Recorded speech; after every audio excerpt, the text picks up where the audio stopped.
Hi, my name is RJ Harden, and I'm going to review my reproduction of the Sutton 1988 paper for reinforcement learning, particularly the algorithm TD Lambda and its comments on temporal difference methods.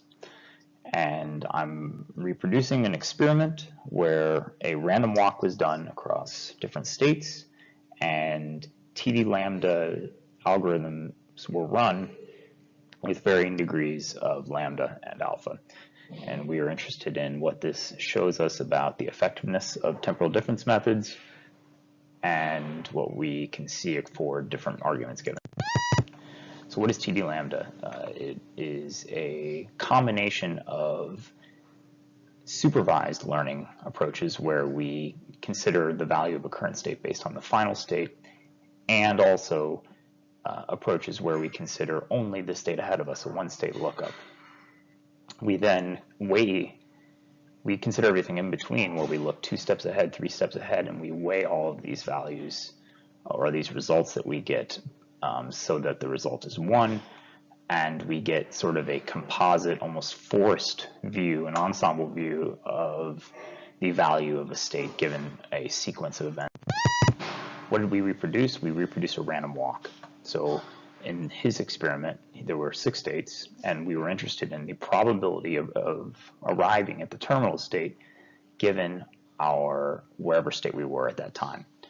So we would be very unlikely at B and very likely at G. So I've put below here the actual probabilities, and our algorithm is trying to figure out what those probabilities are.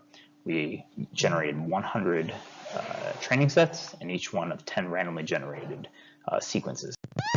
What do we observe?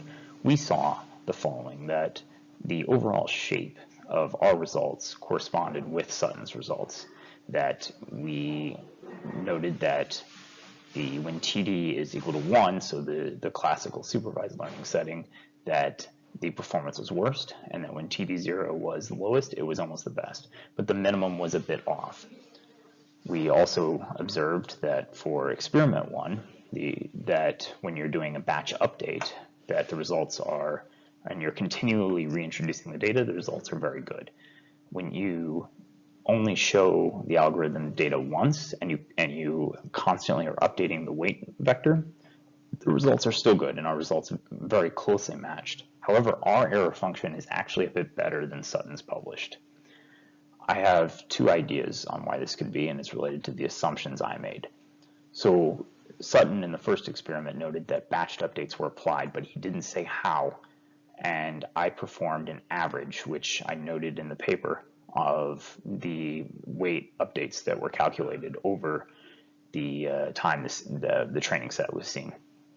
And Sutton said that he kept applying things until convergence happened, but he didn't exactly specify how he defined when convergence was good enough.